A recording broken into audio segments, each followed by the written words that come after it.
The morning sun crawled over the eastern ridge, casting long shadows across the frost-covered meadow. Martha Brennan stood on her cabin porch, a steaming cup of chicory coffee warming her weathered hands. At 38, she'd lived alone on this mountain slope for near 7 years now, and the townsfolk down in Copper Creek had plenty to say about it.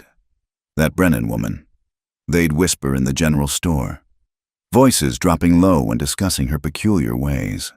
Never took another man after losing her family, lives up there like some hermit, won't let nobody past her door. Martha knew what they said. On her monthly trips for supplies, she caught the sideways glances, heard the hushed conversations that stopped when she entered Muller's store. The men would tip their hats polite enough, but their wives clutched their shawls tighter, as if her solitude might be catching. Truth was, Martha preferred it this way. Her small holding provided everything she needed: a vegetable garden that caught the morning sun, a dozen chickens that laid regular, 2 milk cows, and knowledge of every healing herb that grew wild on the mountainside. She'd learned the plants from her mother, back when life held different promises. The cabin itself wasn't much to look at. Single room with a stone fireplace, a bed in the corner behind a worn calico curtain. Rough-hewn table and chairs her late husband James had made with his own hands. But it was hers, built strong enough to weather the harsh Montana winters, far enough from town to avoid unwanted visitors. She sipped her coffee and watched her breath cloud in the cold air. First frost meant she needed to finish harvesting the late squash, pull the last of the carrots, and prepare her root cellar for the long months ahead. Living alone meant doing a man's work and a woman's too. But she'd grown strong these 7 years. Her hands, once soft from tending babies and making biscuits, now bore calluses from axe handles and plow reins. "Morning, Buttercup," she called to her yellow cow, who lowed in response from the small barn. The animals knew her routine well as she did, milking at dawn, feeding the chickens, checking the fence line for breaks. Simple work that kept her hands busy and her mind from wandering to places better left alone. It was while collecting eggs that she found herself thinking about the letter tucked in her Bible. Her sister Rose, living comfortable back east, writing again about finding a new husband, starting over. "You're still young enough," Rose had penned in her careful script. "No sense wasting away on that mountain like some dried-up spinster." Martha snorted at the memory. Rose didn't understand. How could she? Rose hadn't held 3 children as fever took them one by one. Hadn't watched her husband waste away from the same sickness, helpless despite all her herbs and prayers. Rose still believed in second chances, in hearts mending like torn fabric. By noon, Martha had filled 2 baskets with the last garden harvest and hung bundles of sage and yarrow from the cabin rafters to dry. The familiar work steadied her. Each task a small victory against the wilderness that constantly tried to reclaim her cleared land. She was splitting kindling when she heard horses on the trail below. Her hand tightened on the axe handle. Visitors were rare and rarely welcome. Through the trees, she made out 2 riders, their mounts picking careful steps up the rocky path. Martha recognized them as they drew closer. Tom Harper and his boy Luke from the Double J Ranch, their spread bordering her property to the south. Tom had tried courting her that first year after James died, bringing fresh beef and offers to help with the heavy work. She'd turned him away gentle but firm, and he'd eventually married the widow Carlson instead. Afternoon, Mrs. Brennan. Tom called, touching his hat brim.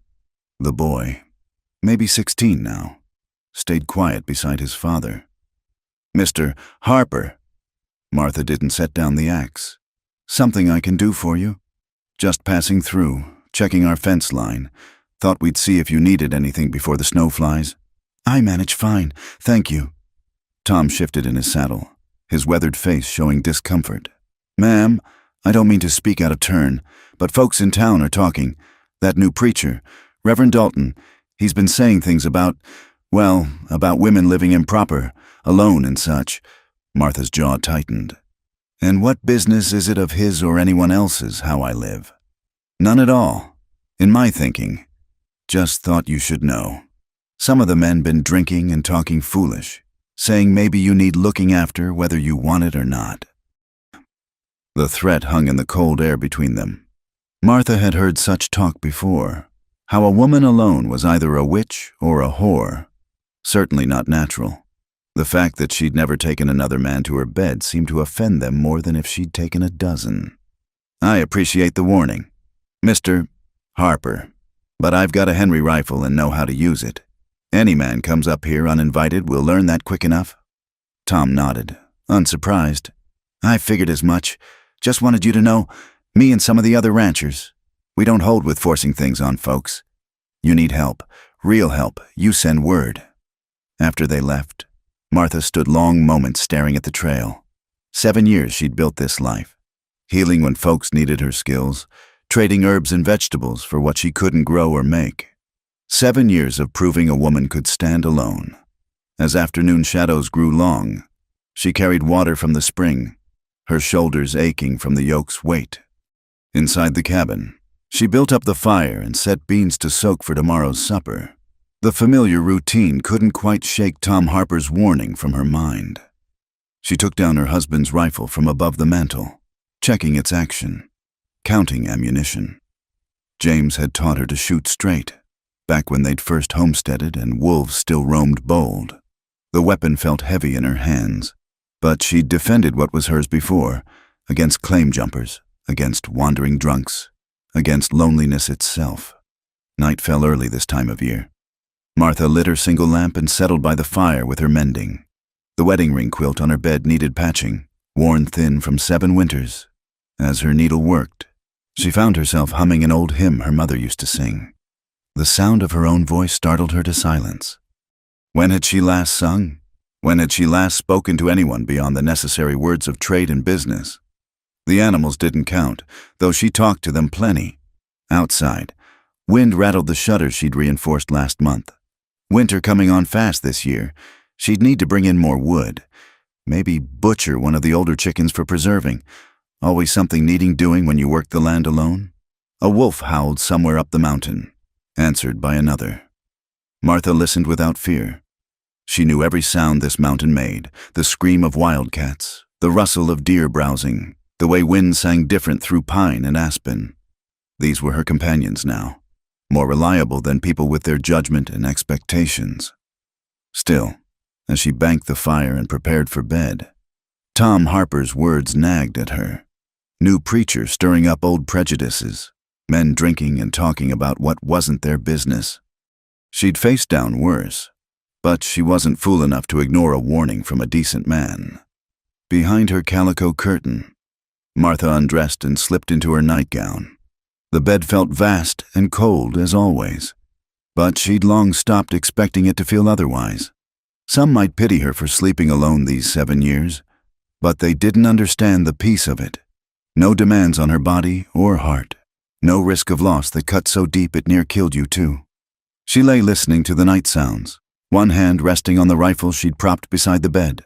Tomorrow she'd ride to town despite it not being her usual day. Best to show her face.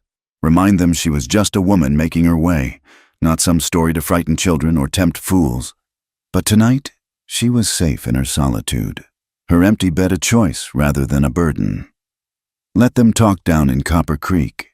Martha Brennan had survived worse than wagging tongues. She'd carved out her place on this mountain with sweat and stubbornness, and no preacher or whiskey-brave fool would drive her from it.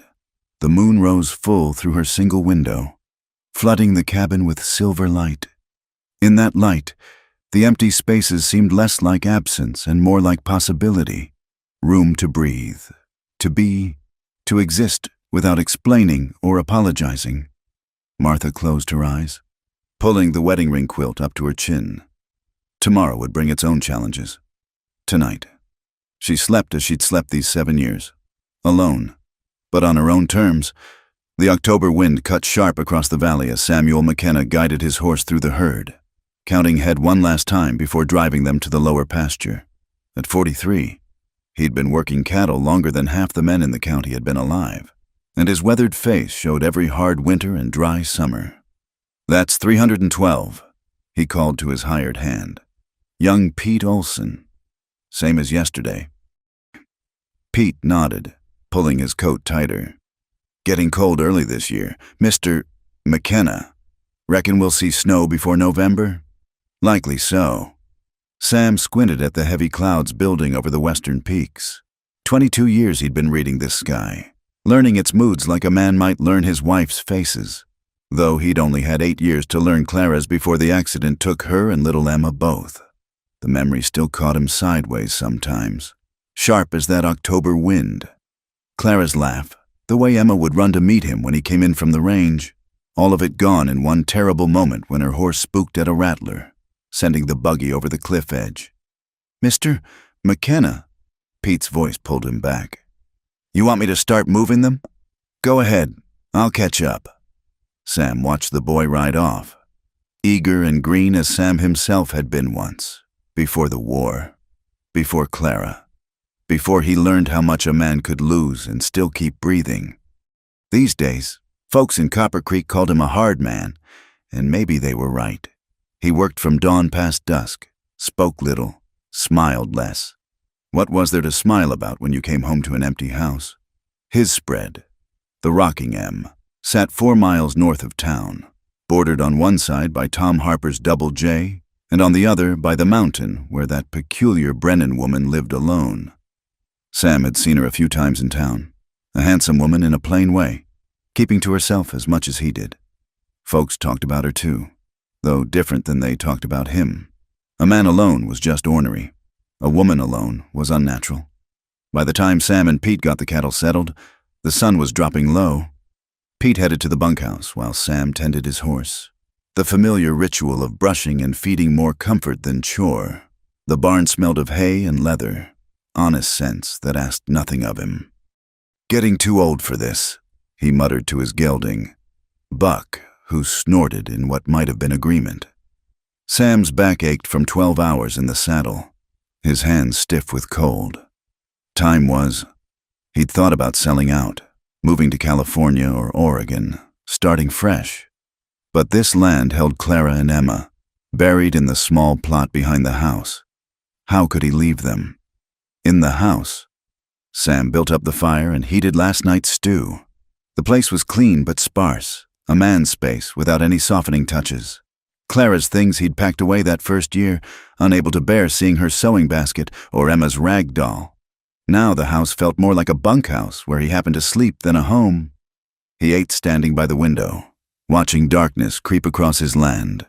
Good grazing land, water rights secured, buildings solid, a legacy for no one. His brother back in Missouri had sons, but they were town boys. Wouldn't know a branding iron from a fence post. After supper, Sam sat by the fire with the week-old newspaper from town, reading about beef prices and railway expansion, anything to fill the silence. He'd tried keeping a dog once, but when it died of snakebite, the loss hit harder than it should have. Better to need nothing. No one. The next morning brought frost and the kind of crystal air that made the mountains seem close enough to touch. Sam worked alongside Pete, mending fence and checking water holes. The boy chattered about the dance coming up at the Grange Hall, which girls might attend, whether his saved wages would buy a new shirt. "You planning to go, Mr. McKenna?" Sam snorted. "Dancing's for young fools. Weren't you young once? Different times." Sam had danced plenty with Clara, her yellow hair flying as he spun her to the fiddle music. That man felt like a stranger now, someone who'd believed in happiness lasting. Pete wisely dropped the subject, though Sam caught him sneaking glances like he was trying to picture his stern boss as a young man courting. Let him wonder. Better than trying to explain how a man could be emptied out, heart scrubbed clean of anything soft. That afternoon, Tom Harper rode over on business. They stood by the corral discussing plans for the spring drive to the railhead, which outfit to hire for the chuck wagon, whether to pool their herds for better prices. Martha Brennan came to town yesterday. Tom mentioned casual-like. Caused quite a stir at the church meeting. Sam kept his eyes on the horses.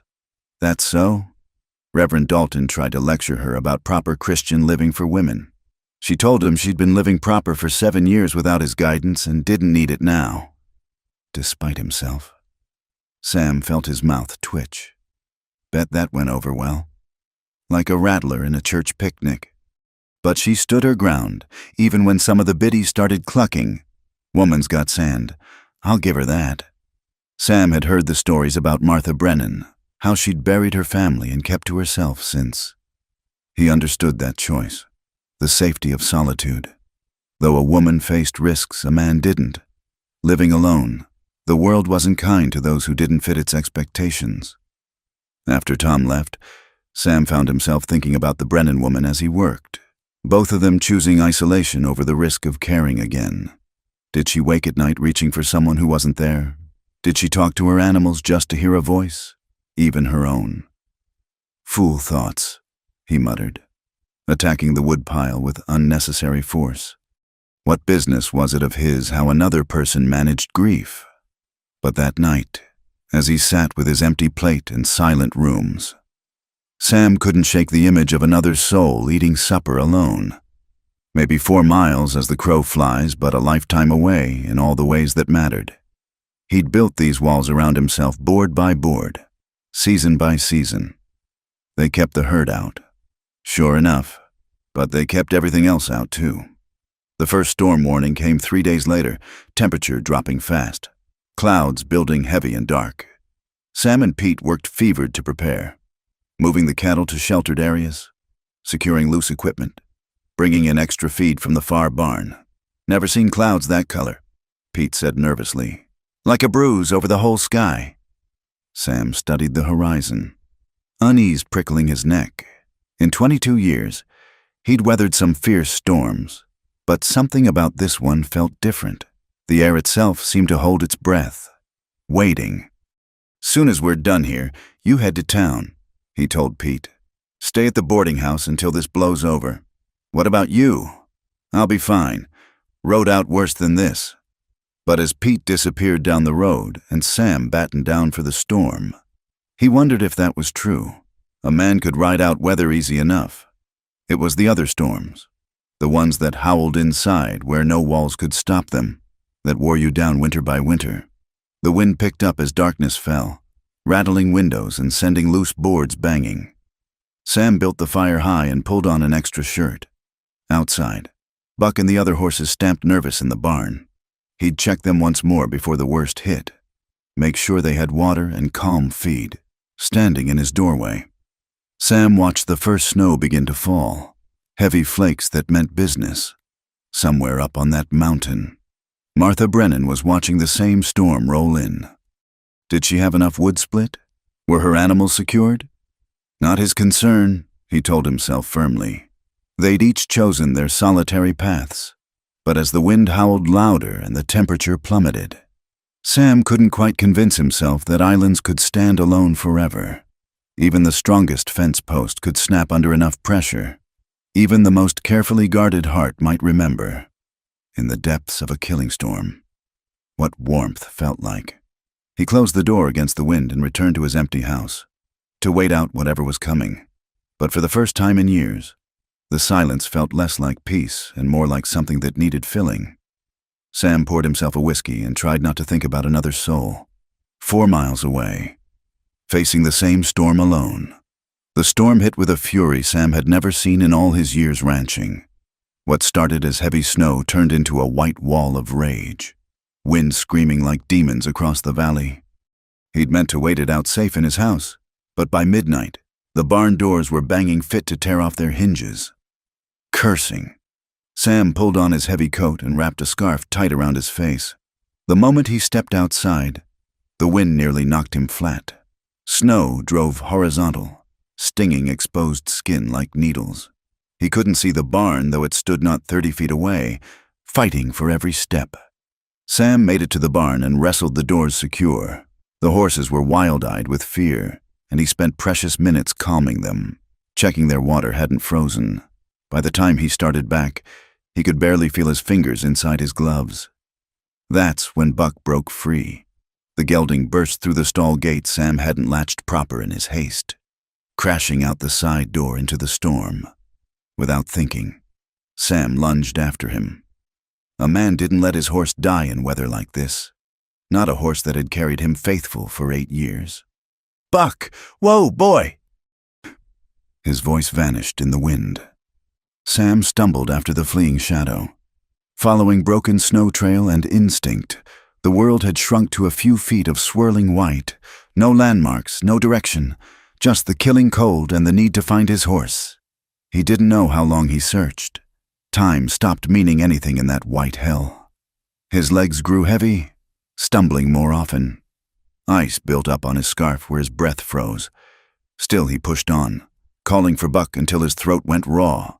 It was the gelding who found him, appearing out of the snow like a ghost, head down and sides heaving.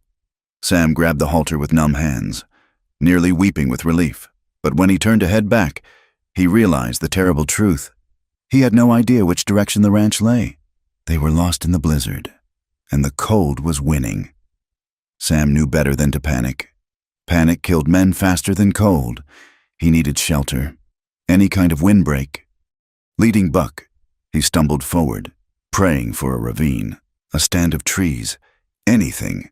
His boots had filled with snow, feet like blocks of ice. How long before frostbite? How long before he simply lay down in the snow and didn't get up? Through the howling wind, he thought he smelled smoke. Wood smoke, unless his mind was playing tricks. Sam turned into the wind, following that faint promise of warmth. Buck pressed close behind him, the horse knowing death when it breathed down his neck.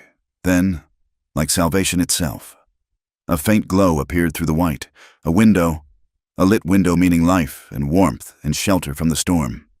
Sam stumbled to the door, barely able to lift his fist to pound on the heavy wood. "Hello, anyone there? Please?" For terrible moments, nothing. Then the scrape of a bar lifting, and the door cracked open.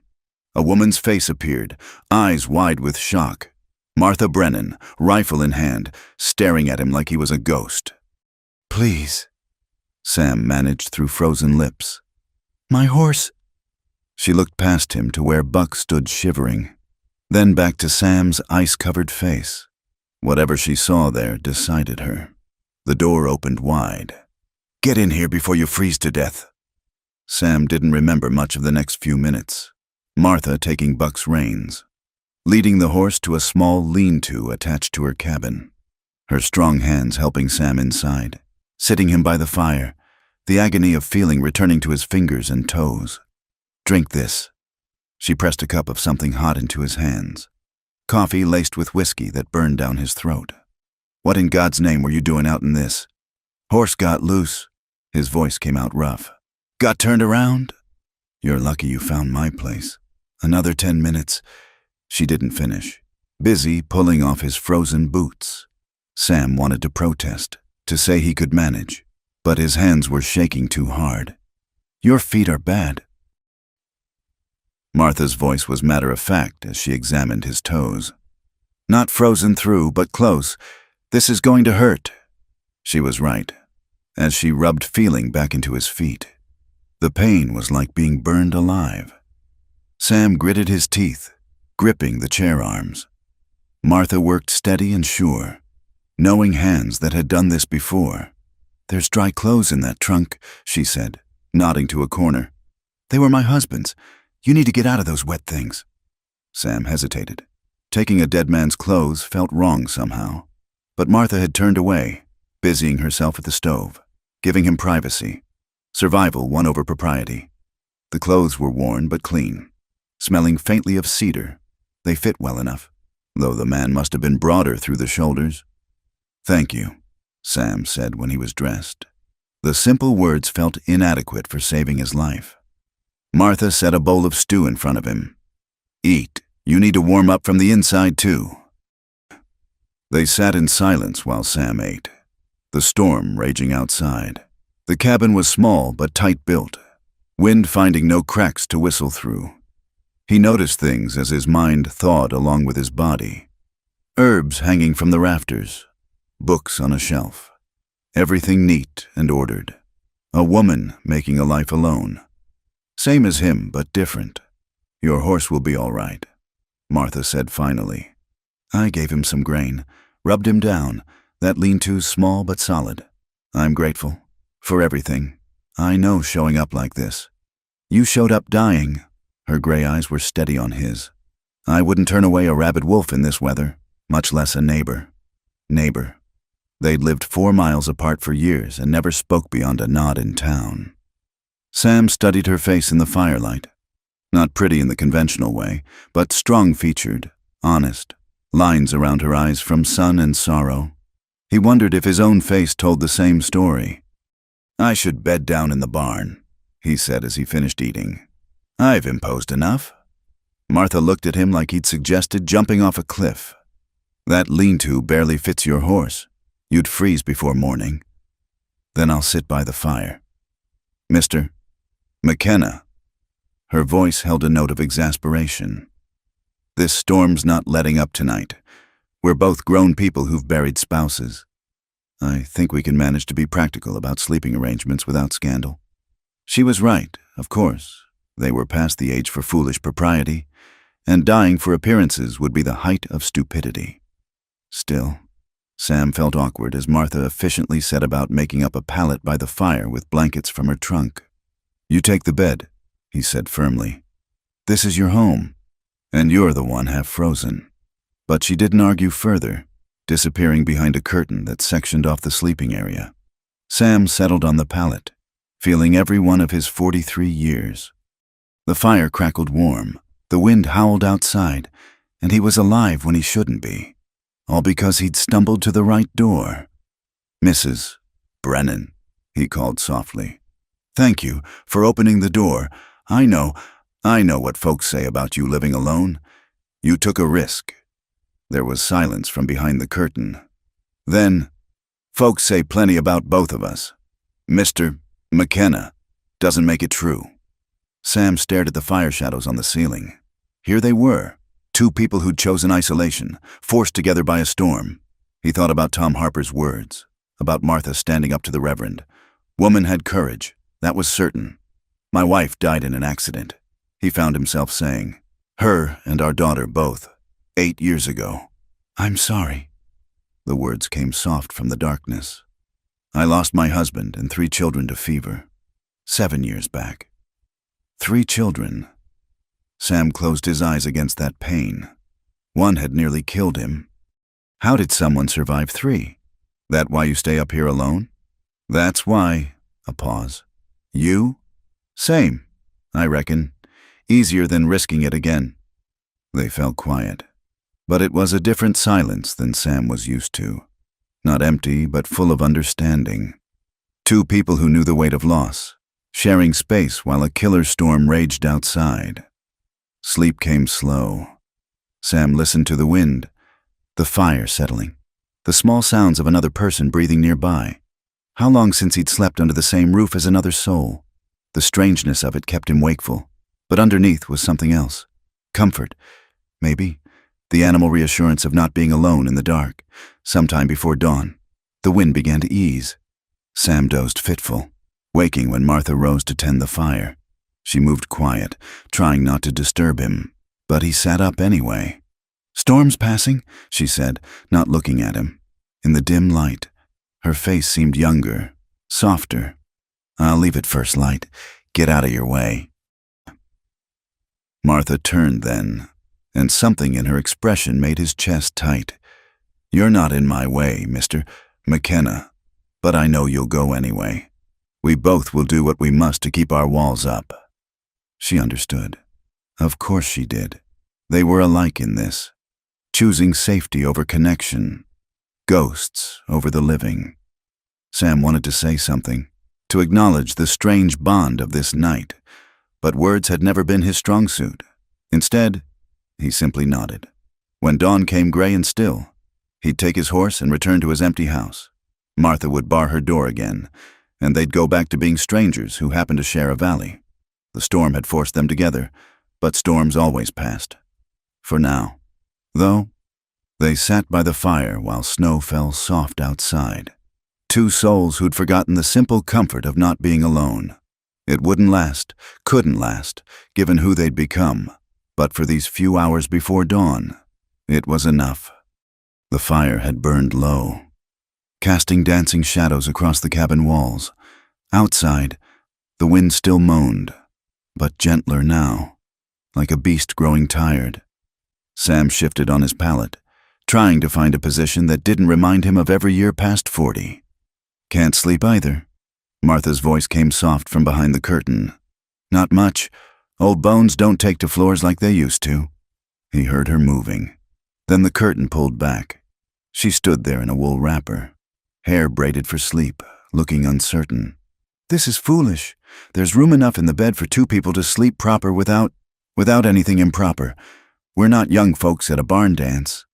Sam sat up, studying her face in the firelight. She was right, of course. They were both too old and too wounded for anything but practicality. "You're certain?" "I'm certain we both need rest, and that floor's not providing it." She turned back to the bed, voice matter of fact. "There's extra quilts. We can put them between us if it makes you feel more proper." Sam stood, joints protesting. The bed was a simple thing, rope-strung frame with a straw tick mattress, but after the floor it looked welcoming as heaven. Martha had already laid a rolled quilt down the middle, making a clear boundary. "Like the Continental Divide," he said, attempting lightness, "just so we understand each other." But there was a hint of smile in her voice as she settled on her side, pulling covers up to her chin. Sam lay down careful on his side, the space feeling strange and charged. The bed dipped with their combined weight, and he could hear her breathing, smell the lavender sachets she must keep with her linens. When was the last time he'd shared a bed, even this innocent? Those last months with Clara, when she was carrying Emma, careful of her growing belly. "Your wife," Martha said quietly. What was she like? The question surprised him. People never asked about Clara anymore, as if speaking of the dead might summon their own losses. She was sunshine, always laughing, always seeing the good in things. Came from a merchant family in St. Louis. Probably could have married better than a rancher. But she chose you. She did. Lord knows why. Said I was the first man who listened when she talked instead of just waiting for his turn to speak. Martha made a small sound that might have been recognition. My James was quiet, steady, could fix anything with his hands, built this cabin board by board. Wasn't much for words, but he'd bring me wildflowers every spring. Said they reminded him of my smile. They lay in silence, memories filling the space between them. Sam found himself oddly comforted by sharing Clara's memory with someone who understood loss. Not the platitudes people offered in town, but real knowing. 3 children, he said finally. I can't imagine. Thomas was 8, Sarah, 6. Baby Ruth just turned 2. Her voice stayed steady, but Sam heard the effort it cost. The fever took Thomas first. I thought if I could just nurse the others through, but it was too strong.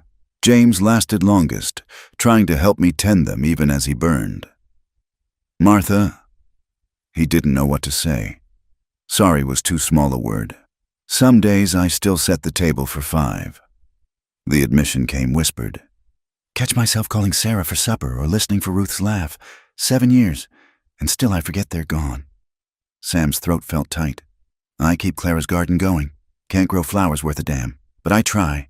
Feel like if I let it go to weeds, I'm letting her go too. Yes, just that word, but it held understanding deep as a well. The storm chose that moment to rattle the windows harder, reminding them where they were. 2 strangers sharing a bed because nature left no choice. Speaking truths usually buried with the dead. Why don't you remarry? Martha asked. A man with a good ranch. You'd have your pick of widows or spinsters looking to settle. Sam considered the question. He'd asked himself the same many times. Tried courting once, about 3 years after. The widow Patterson, over in Cedar Falls. Nice woman, good cook. Had 2 boys needing a father, but sitting across from her at Sunday dinner, all I could think was how Clara would have seasoned the roast different, or laughed at something the boys said. Wasn't fair to her, wanting someone else. I know. Martha shifted, the bed creaking. Tom Harper tried with me that first year. He's a good man, would have provided well, but when he took my hand to help me into the wagon, all I felt was how different it was from James's hand. Wrong size, wrong calluses, wrong everything. So we chose alone instead. Seemed kinder, to them and to us. They fell quiet again. Sam found himself oddly aware of every sound. Martha's breathing, the fire settling, his own heartbeat. The rolled quilt between them felt both necessary and absurd. What did they think would happen? Two people carved hollow by grief, suddenly overcome with passion? The thought almost made him laugh. "Tell me about your herbs," he said, needing safer ground. "I saw them hanging. You heal folks. When they let me. Learned from my mother and her mother before. Willow bark for fever. Echinacea for infection. Comfrey for breaks and sprains. Plants don't judge why you're alone or what you should be doing different. Unlike people. Unlike people." She paused. "That new reverend's been working folks up about me. Says it's unnatural, maybe even unchristian. A woman choosing solitude. Like marriage is the only way to serve God proper." Sam felt anger stir in his chest. "Man's a fool. You've got more Christian charity than most who sit in those pews come Sunday. Healing folks, asking nothing in return. You know about that? Tom Harper mentioned. Said you nursed his boy through pneumonia last winter. Wouldn't take payment. The boy needed help, that's all." But Sam heard the pleased note in her voice at being recognized for good works. How long since anyone had told her she was doing right? Living alone meant no criticism, but also no praise. No one to share small victories with. "I'm glad you were here tonight," he said. "Not just for saving my hide, for this talking. I'd forgotten how it felt to speak of Clara to someone who understands." "I know." Her voice came soft. "Sometimes the loneliness builds up like snow on a roof. Too much weight and something's bound to break." Sam felt the truth of that in his bones. All those silent suppers. All those nights staring at the fire with no one to share the day's troubles. He'd thought himself strong for enduring it, but maybe strength could become its own weakness. "Sun'll be up soon," Martha said. "Storm's moving on." Neither moved. In a few hours, Sam would return to his ranch, Martha to her solitary routine. This strange night would become a memory, something to puzzle over during long winter evenings. But for now, they lay still. Two souls who'd forgotten human warmth finding comfort in simple proximity. "Martha?" Sam said quietly. "If I came calling sometime, not courting, nothing like that, just to talk, maybe help with heavy work, would that be unwelcome?" The silence stretched so long he thought she'd fallen asleep or was choosing not to answer. Then, barely audible, "I don't know. I've gotten used to my walls. I understand walls." Sam stared at the ceiling. Rough-hewn beams, Clara used to say, looked like they were holding up the sky. Maybe that's why it might work. Two people who understand walls might know how to respect them, or might forget why they built them in the first place. The fear in her voice matched his own. It was one thing to share a bed forced by circumstance, guards down in the strange intimacy of crisis, another entirely to choose vulnerability in daylight, with escape routes open. "You're right," he said. "Forget I asked." But Martha surprised him. "I didn't say no. I said I don't know. There's a difference."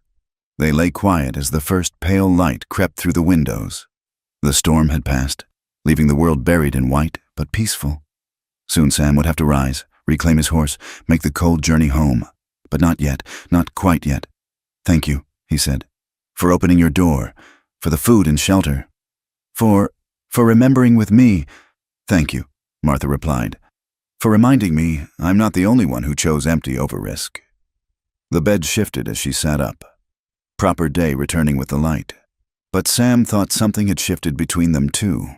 Some small crack in the walls they'd built so careful. Whether it would widen or seal back up remained to be seen. For now, it was enough to have passed a night not alone, to have spoken names usually held silent, to remember they were still human underneath all that armor. The storm had forced them together, but what they'd found in that forcing, that was theirs to keep or discard. Sam rose and began folding the blankets, returning the cabin to its proper order. But the memory of shared warmth, shared sorrow, shared understanding that would linger long after the snow melted, and maybe, just maybe, that was the first dangerous step toward something neither quite dared name. By the time Sam made it back to his ranch that morning, Pete had already returned from town, full of worry and questions. The boy's relief at seeing his boss alive quickly turned to curiosity when he noticed Sam wearing unfamiliar clothes. "Got caught in the storm," Sam said curtly, heading for the house. "Horse got loose, found shelter. But secrets in a small valley had a way of growing legs." Within 2 days, word had somehow spread that Sam McKenna had spent the night at the Brennan woman's cabin. Never mind that he'd nearly died in a blizzard. Folks had more interesting things to focus on. Sam first heard the talk at Muller's store when he went for supplies. Conversations stopped when he entered, started again in whispers when they thought he'd moved far enough away. "Always figured there was something between those two. Mrs., Muller said to Mrs. Patterson, loud enough to carry. Both of them living alone all these years, so close by. Storm sure was convenient." "Mrs., Patterson replied. "Funny how he ended up at her door of all places." Sam grabbed his coffee and flour, jaw tight. Let them talk. He'd survived worse than gossip. But as he loaded his wagon, he found himself thinking of Martha facing this same talk, and something protective stirred in his chest. The speculation grew worse by Sunday. Reverend Dalton, that newcomer from back east with ideas about proper Christian living, chose to preach on the sins of the flesh and the importance of marriage for sanctifying relations between men and women. His eyes found Sam in the congregation, lingered, moved on to where Martha sat alone in the back pew. "The Lord calls us to live in righteousness," Dalton intoned, "not in the darkness of sin, sneaking about like thieves in the night." Sam stood abruptly and walked out, not caring about the stir it caused. He'd buried his wife and child in the cemetery behind this church. He'd lived honest and alone for 8 years. No pompous preacher had the right to smear his name or Martha's over one night of survival. He was hitching Buck to the wagon when Tom Harper approached. "Sam, hold up." "Got nothing to say." "Tom, maybe not, but I do."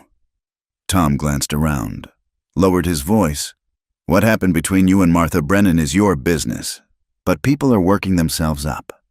Some of the men were talking yesterday about how she needs a husband to keep her proper, and if she won't choose one herself."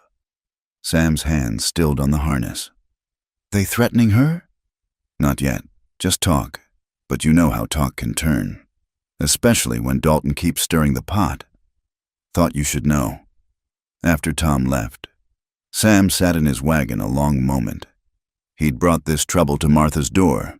His presence in her cabin, innocent as it was, had given ammunition to those who already disapproved of her choices. The honorable thing would be to stay away, let the talk die down. Instead, he found himself turning Buck toward the mountain road. Martha was in her garden when he arrived, working the soil around her winter vegetables. She straightened as he approached, and he saw the wariness in her face. "Figured you'd heard the talk by now," she said without preamble. "I've heard, came to apologize for bringing trouble your way. You didn't bring anything." Martha wiped her hands on her apron. "Trouble was always coming. You just gave it an excuse to arrive sooner." They stood awkward in the bright winter sun, so different from that night of forced intimacy. Sam noticed she looked tired, lines of strain around her eyes. "Has anyone bothered you? Come up here unwanted?" "Not yet, though I've seen riders on the lower trail, watching." She met his eyes steady. "I've got my rifle. I'll manage." "You shouldn't have to manage alone. This is my doing." "Stop!" Martha's voice cut sharp. "Don't you dare take responsibility for other people's small minds. You were dying. I opened my door. End of story." But it wasn't the end, and they both knew it. Sam dismounted, ground-tying Buck. "What can I do?" Martha studied him a long moment. "You can go home and forget you know me. That's the smart thing. What's the right thing?" That surprised a small smile from her. "Since when do men worry about right over smart? Since a woman saved my life and got grief for it." Martha turned back to her garden, but Sam saw her shoulders relax slightly. "If you're determined to help, That back fence needs mending. Storm took down a section. They worked in companionable silence, Sam handling the heavy posts while Martha held them steady. It felt natural, working alongside someone again. He'd forgotten the simple pleasure of shared labor, how it could say things words couldn't. They were nearly finished when riders appeared on the trail. 3 men from town, Jed Hawkins, who ran the livery, Carl Brenner from the bank, and Roy Patterson, the widow's eldest son. They stopped just outside Martha's gate, making no move to dismount. "Afternoon, Mrs. Brennan," Hawkins called, his eyes sliding between her and Sam. "McKenna." "Gentlemen," Martha's voice was cool. "Something I can do for you?" "Just checking on you, ma'am," Brenner said. "What with the storm and all, making sure you're managing all right?" The pause before managing was heavy with meaning. Sam felt his temper rise but kept working on the fence, letting Martha handle it. "I'm managing fine, as I have for 7 years, but thank you for your concern."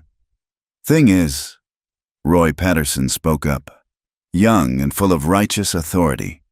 "Reverend says it ain't fitting, a woman alone, especially after recent events." Sam straightened, hammer heavy in his hand. "What recent events would those be?" Roy flushed but held his ground. "Everyone knows you spent the night here. My ma says—" "Your ma says a lot of things." Sam cut him off. "Doesn't make them true or her business. Now see here, McKenna." "No, you see." Sam stepped forward, and the 3 men shifted nervous in their saddles. "I got caught in a blizzard. Mrs. Brennan saved my life. Anyone trying to make more of it than that has a mind that needs cleaning." "We're just looking out for the lady's reputation," Hawkins said. Martha laughed, surprising them all. "My reputation? I'm a widow who tends her own land and heals your children when they're sick. If that's not reputation enough after 7 years, one night of Christian charity won't change it." "The Reverend says," Brenner started, "the Reverend can say what he likes in his church. This is my land, and unless you have real business here, I'll ask you to move along." The 3 men exchanged glances, clearly having expected a different reception. Maybe tears, maybe shame, maybe gratitude for their concern. They hadn't expected Martha Brennan standing firm with Sam McKenna beside her, both of them united in disdain for busybody interference. "We're only trying to help," Hawkins said finally. "Then help by leaving me be." Martha's voice stayed level, but Sam heard the steel underneath. "I've buried my family, kept my land, survived everything this valley could throw at me. I don't need protection from your imaginations." After they left, dust settling in their wake, Martha sagged against the fence post. Sam saw her hands trembling slightly. "They'll be back," she said. "With more men, more pressure. This is just the beginning." "Then I'll be here too." Martha looked at him sharp. "Sam, no, that'll only make it worse. Maybe, or maybe they need to see you're not alone to prey on." He met her eyes. "I'm not courting you. Martha, we were clear on that, but I'll be damned if I let them hound you because you showed mercy to a fool who got lost in a storm." She was quiet a long moment, pride warring with practicality on her face. "This isn't your fight. It is now." Sam picked up his hammer again. "Besides, this fence won't fix itself." Martha watched him work, something shifting in her expression. "You're a stubborn man, Sam McKenna. Been called worse. I imagine you have." But there was warmth in her voice now, the first he'd heard since that night. "There's coffee on the stove if you want some." It was a small offering, but Sam understood the trust it represented. He followed her into the cabin that had saved his life, wondering if he was about to complicate hers beyond repair. But sometimes a man had to choose between safe and right, between smart and necessary. The gossips wanted a scandal? Fine. They'd get 2 stubborn souls standing together against their judgment instead. It wasn't romance. They were both too scarred for that. But it might be something else, something that could grow in the rocky soil of shared defiance. As Martha poured coffee with steady hands, Sam thought maybe that was enough for now. Maybe it was even a beginning. The second storm came a week later. Worse than the first. This time, Sam was ready. Had already moved his cattle to shelter and secured everything that could blow away. But as the wind picked up and snow began to fall, he found himself saddling Buck despite every piece of common sense telling him to stay put. "You're not riding out in this," Pete said, alarmed. "Not after last time. I'm checking the fence line." Sam lied. "Don't wait up." The truth was, he couldn't shake the image of Martha alone in that cabin with supplies maybe running low. The townsfolk had kept their distance since that day at her fence, but Sam had seen them watching, waiting. Bad weather might embolden them, thinking she'd be vulnerable. This time, he knew the way, even through the mounting snow. Buck seemed to remember too, picking his path steady toward the mountain. By the time they reached Martha's cabin, the storm had turned mean, but not yet the killer it would become. Martha opened the door before he could knock, rifle in hand until she saw who it was. "You're a fool, Sam McKenna, so I've been told." He led Buck to the shelter, noting she'd reinforced it since his last visit. "Thought you might need supplies." "I've weathered storms before, not with half the town waiting for you to fail." She couldn't argue that.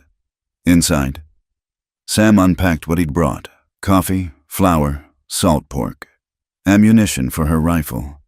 Martha watched with an unreadable expression.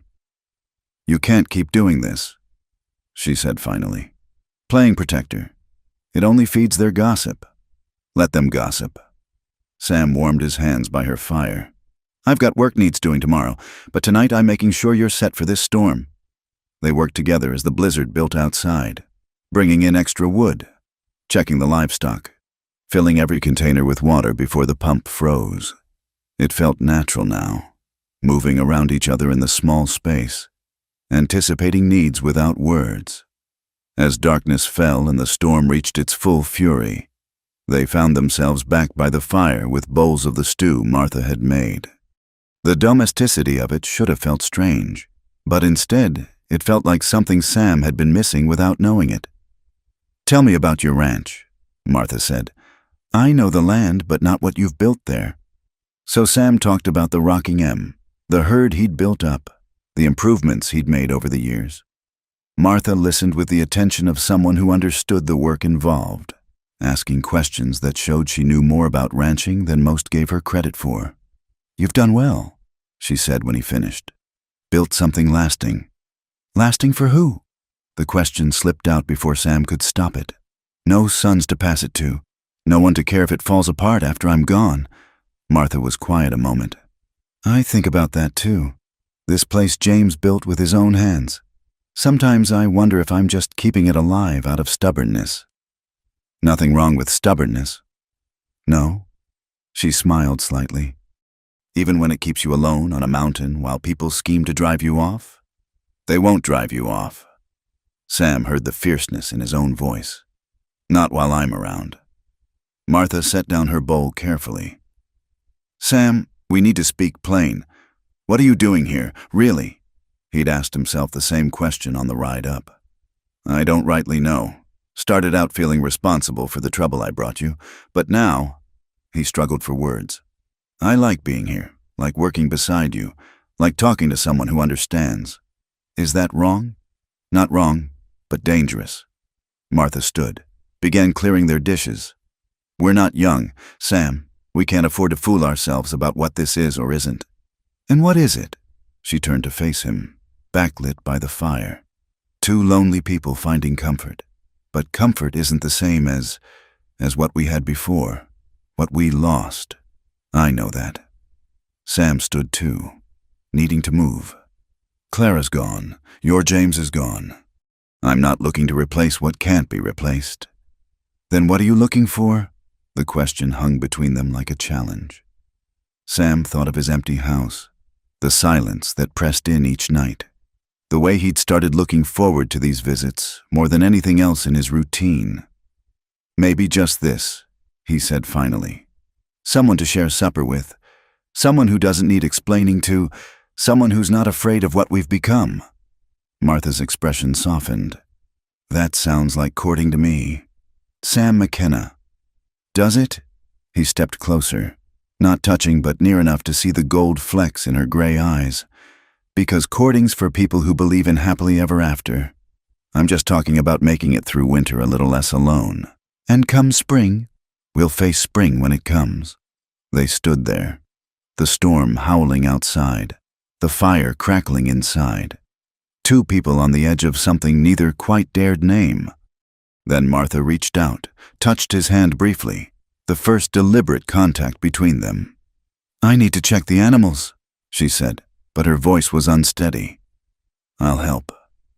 They bundled up and fought their way to the barn, the storm trying to knock them flat, inside. The animals huddled nervous, and they worked to calm them, add fresh straw, ensure water wasn't freezing. Sam's respect for Martha grew watching her gentle expertise with the beasts, the way she knew each by temperament. On the way back, the wind caught Martha off balance. Sam grabbed her arm to steady her, and they struggled together to the cabin door. Inside, breathing hard, they found themselves standing close, snow melting off their coats. Thank you, Martha said softly. For what? For seeing me as more than a problem to solve or a woman to pity? For just seeing me? Sam felt something shift in his chest, a loosening of bonds he'd tied tight for 8 years. Martha. But before he could find words, they heard it. Horses on the trail. Voices calling through the storm. Martha's face went hard. Get your rifle, she said. 3 riders materialized out of the snow, the same trio from before, but this time with liquid courage evident in their swaying. Roy Patterson dismounted, nearly falling, while the others stayed on their horses. Mrs. Brennan, Roy called, word slurring. Come to make an honest woman of you. Get off my land, Martha said clear and cold. Now that's no way to talk to your future husband, Roy laughed. Reverend says you need a man's guidance. I'm volunteering. Like hell you are. Sam stepped out beside Martha, rifle prominent. Roy's face went ugly. Should have known you'd be here, playing protector again, or just keeping her warm. Sam started forward, but Martha caught his arm. Roy Patterson, you're drunk and stupid. Go home before you do something that can't be undone. Can't leave you up here in sin, Hawkins chimed in, though he looked less certain than Roy. Whole town knows what's going on. What's going on? Martha said, voice like winter steel. Is 3 drunk fools trespassing on my property in a blizzard. You've got 1 minute to leave before I start shooting. You wouldn't dare, Brenner said. Martha raised her rifle, sighted careful, and put a bullet in the snow between Roy's feet. The young man jumped back with a yelp. That's your warning, she said, already levering another round. Next one won't miss. This ain't over, Roy said, but he was already backing toward his horse. Reverend's right about you, unnatural woman, thinking you can live like a man. I live like myself, Martha replied. Now get! They scrambled onto their horses and disappeared into the storm, Roy shouting threats that the wind tore away. Sam and Martha stood watching until they were gone, then went inside. They'll be back, Sam said. I know. Martha set her rifle by the door, hands trembling slightly now that danger had passed. With more men, or maybe the law, Reverend Dalton's got the sheriff's ear. Then we'll be ready. Martha looked at him, and Sam saw fear there for the first time. Not of the men, but of something else. Sam, I can't let you throw away your reputation for me. You've got a ranch, standing in the community. I've got an empty house and cows for company. He caught her hands, stilled their shaking. Martha, I've been dead inside for 8 years, since you opened that door in the storm. I've started feeling alive again. That's worth more than any reputation. She searched his face, her own walls crumbling. I'm scared, not of them, of feeling again. So am I. Sam pulled her close, and she came willingly. 2 people holding each other like shipwreck survivors. But maybe scared together is better than safe alone. They stood that way long minutes, the storm raging outside, the fire warming them inside, not passionate like young lovers, but something deeper. Two souls who'd learned the weight of loss, finding they could still bear the risk of connection when they finally pulled apart. Martha's eyes were wet but determined. "All right, Sam McKenna. We'll face whatever comes. Together." "Together," he agreed, and sealed it with the first kiss either had shared in 7 years. Outside, the storm howled on, but inside the cabin, something new had taken shelter, fragile as spring grass under snow, but stubborn as the two people nurturing it. They'd found each other in winter's fury. Now they'd have to protect what they'd found from storms of a different kind. The storm cleared by morning, leaving the world white and pristine. Sam knew he should return to his ranch, but something had shifted in the night. He and Martha moved around each other with new awareness, fixing breakfast together like they'd done it for years instead of hours. "I need to go to town," Martha said as they finished eating, "running low on supplies. And it's better to face them now than let the talk fester. We'll go together." "Sam?" "Together, Martha." That was the agreement. She studied his face, then nodded. They'd crossed a line last night, and there was no going back. Whatever came next, they'd meet it standing side by side. The ride to Copper Creek took longer than usual, snowdrifts making the trail treacherous. They spoke little, but Sam felt the connection between them like a physical thing, strong as rope and just as binding. Town was buzzing when they arrived. Sam saw curtains twitch, heads turn, conversations stop mid-sentence. By the time they reached Muller's store, a small crowd had gathered on the boardwalk. "Morning, Mrs. Brennan, Mr. McKenna," Muller said carefully as they entered. "Rough storm last night." "We managed," Martha replied, moving through the store with her usual efficiency. Sam helped carry her selections to the counter, ignoring the whispers building behind them. But as Muller tallied the bill, Reverend Dalton entered, Bible in hand like a weapon. "Mrs. Brennan," the Reverend said, voice carrying through the store. "I'm glad to find you here. We need to discuss your situation." "No discussion needed," Martha said, not looking up from counting out payment. "On the contrary, your immortal soul is at stake. Woman, living in sin, refusing the sanctity of marriage. Careful, Reverend." Sam's voice came low and dangerous. "You're talking about a lady." Dalton's eyes glittered with righteous fervor. "A lady doesn't entertain men in her home unchaperoned. A lady doesn't flaunt God's law and priority's order. A lady," Martha said clearly, "tends her sick neighbors without asking payment. A lady survives what would break most men. A lady minds her own business and expects others to do the same. You twist words, but facts remain. You're living improper, and now you've dragged McKenna into your sin." Sam stepped forward, but Martha caught his arm. Around them, the crowd pressed closer, eager for drama. "Let me understand," Martha said. "You're concerned about propriety? I'm concerned about your soul and the example you set for decent women. Then let me ease your mind. Reverend," Martha's voice rang clear, "Mr. McKenna has asked me to marry him, and I've accepted." The words hit Sam like a physical blow. They'd shared a kiss. Yes, but marriage? He saw the challenge in Martha's eyes and understood. She was calling the town's bluff. "That's right," he heard himself say. "We'll be married proper.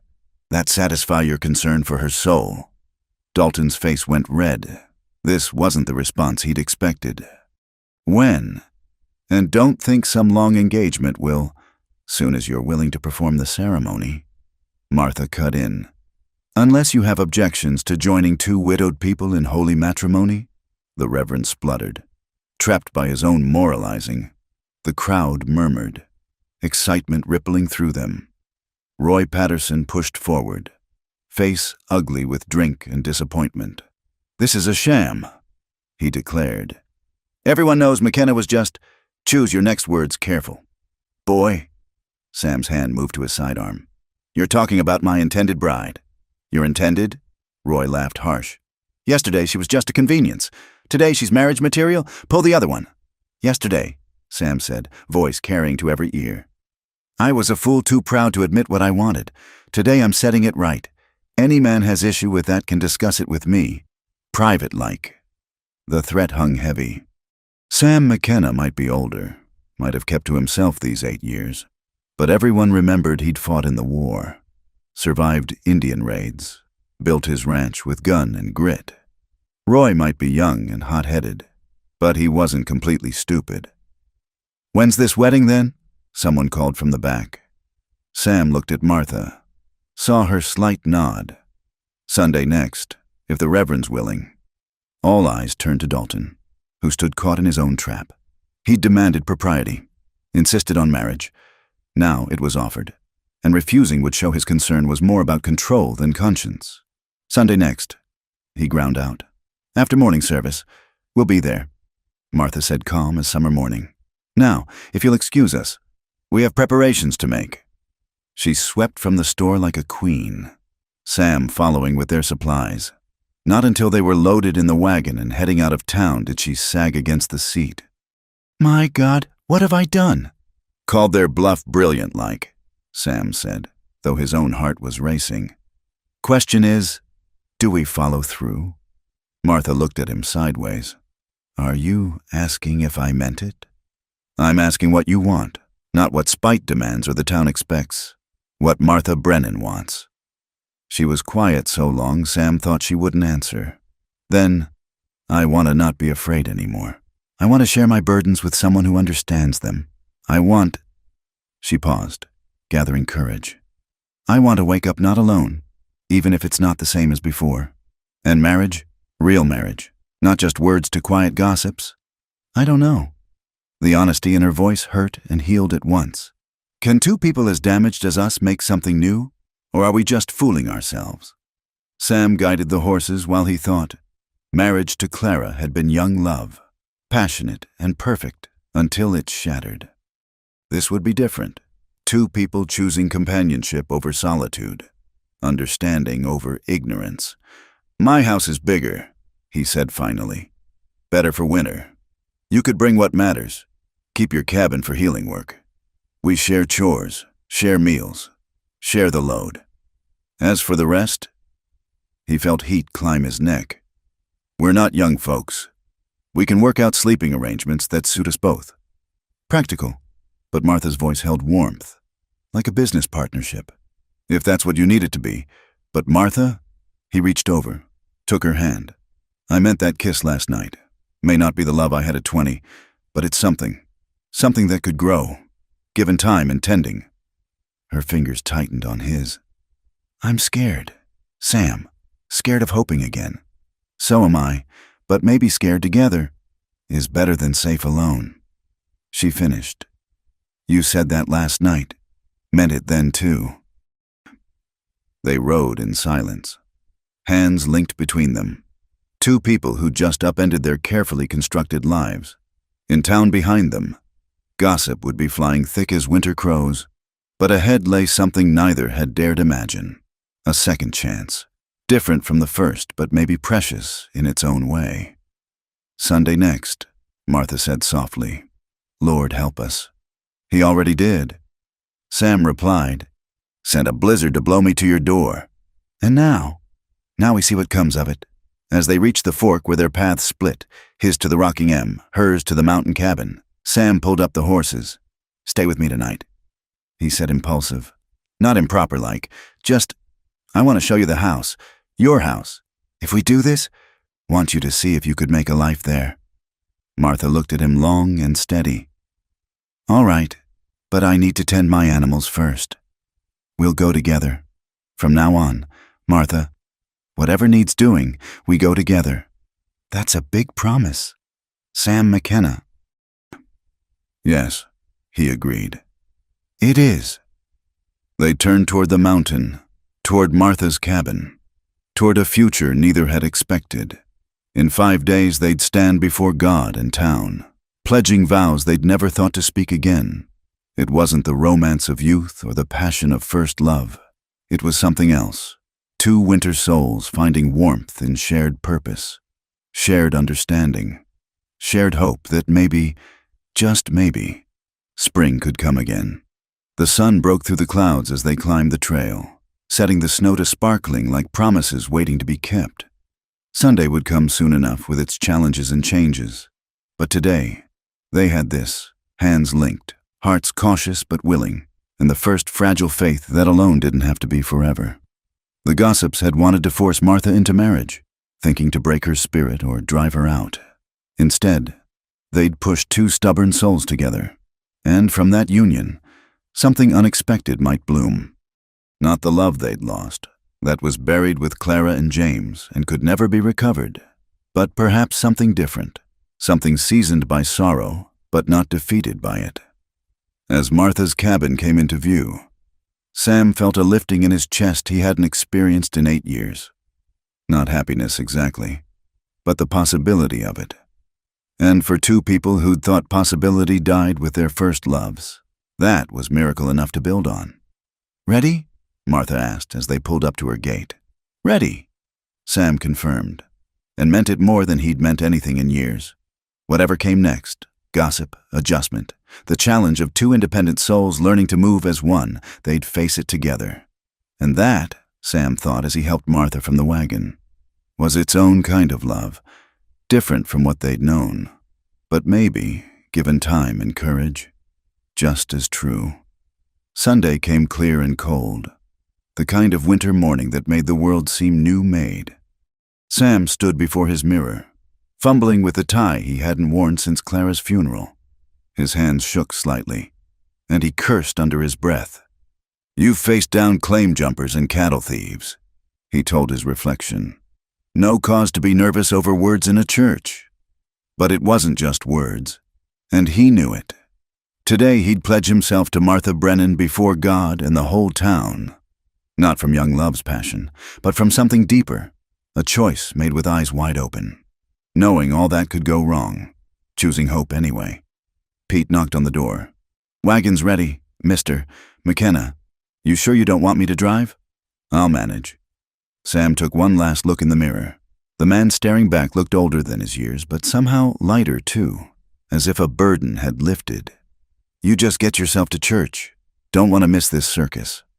The ride to town felt both eternal and too quick. Sam had spent the week preparing, moving things in his house to make room for Martha's belongings, clearing out Clara's old sewing room for Martha's herbs and healing supplies. Each change had felt like both betrayal and blessing, letting go and holding on in the same breath. The church was already filling when he arrived. Every busybody in the valley had come to witness what some called a scandal and others a miracle. Sam ignored them all, taking his place at the altar where Reverend Dalton waited with a face like he'd swallowed vinegar. "Second thoughts. McKenna?" Tom Harper asked quietly, standing as his witness. "Third and fourth thoughts," Sam admitted, "but they all lead to the same place." Then the door opened, and Martha entered on the arm of Doc Morrison, the old physician who'd agreed to give her away. She wore a simple gray dress, her hair pinned up proper, carrying a small bunch of winter berries instead of flowers. Sam's breath caught. Not from beauty in the conventional sense, but from the courage in her straight spine, the determination in her step. She looked neither right nor left at the packed pews, the whispers and stares. Her eyes found Sam's and held, and in that gaze he saw his own fears reflected and conquered.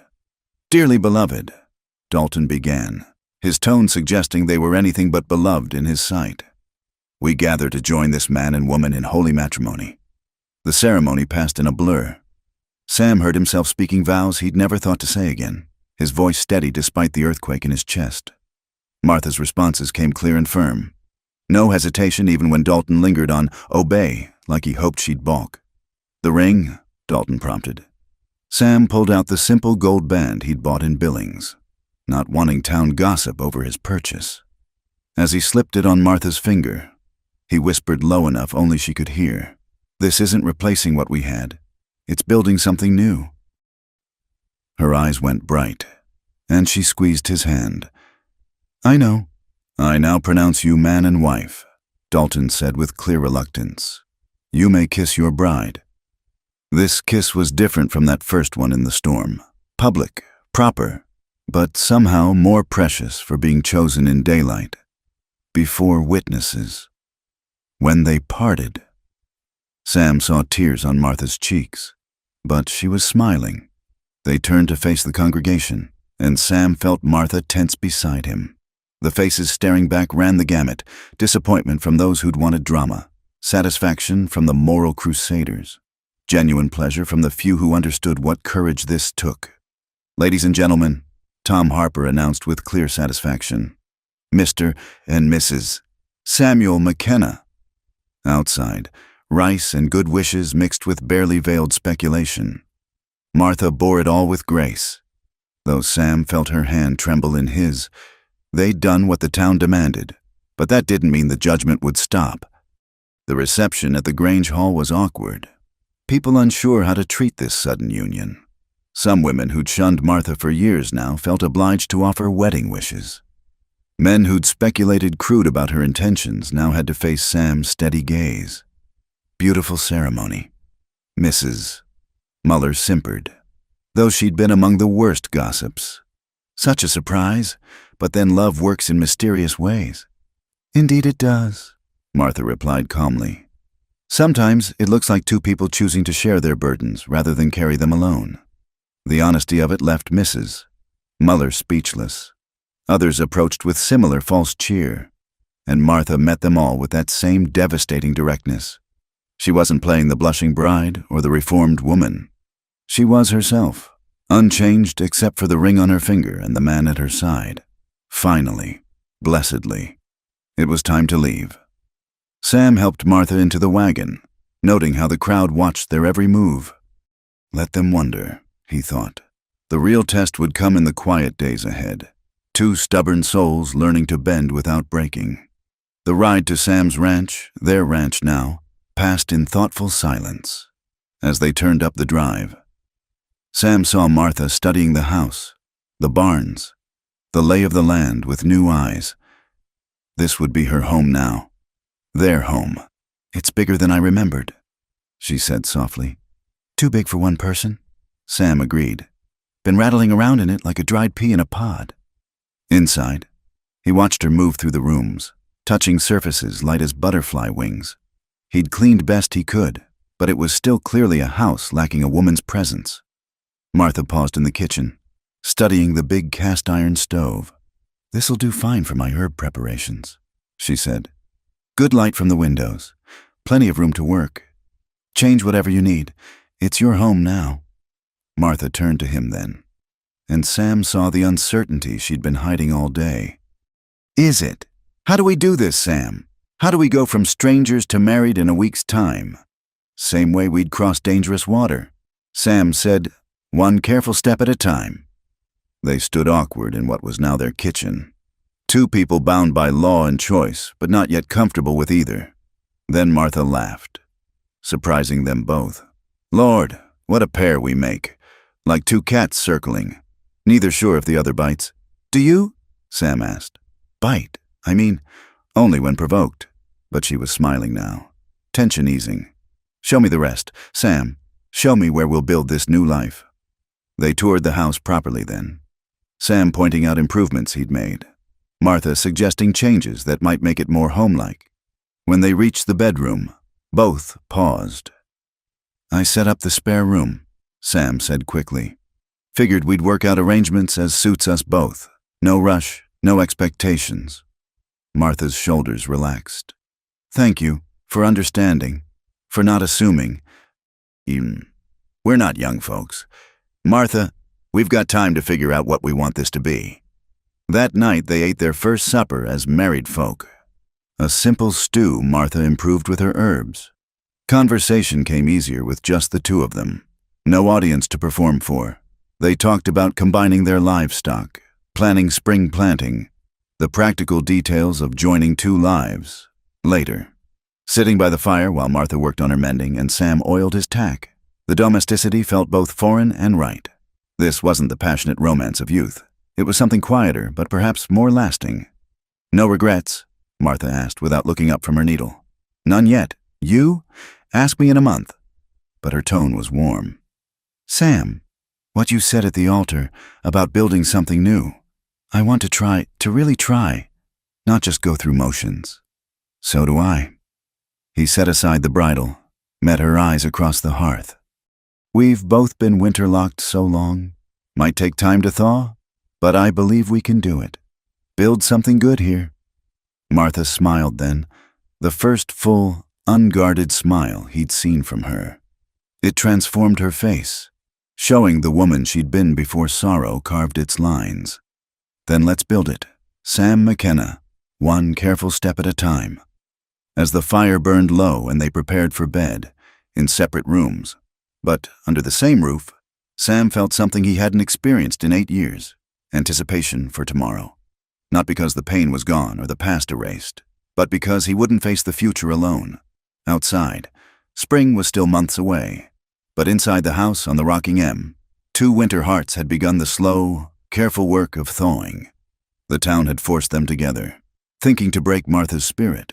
Instead, they'd created something unexpected, a partnership born of understanding, seasoned by loss, but reaching toward hope.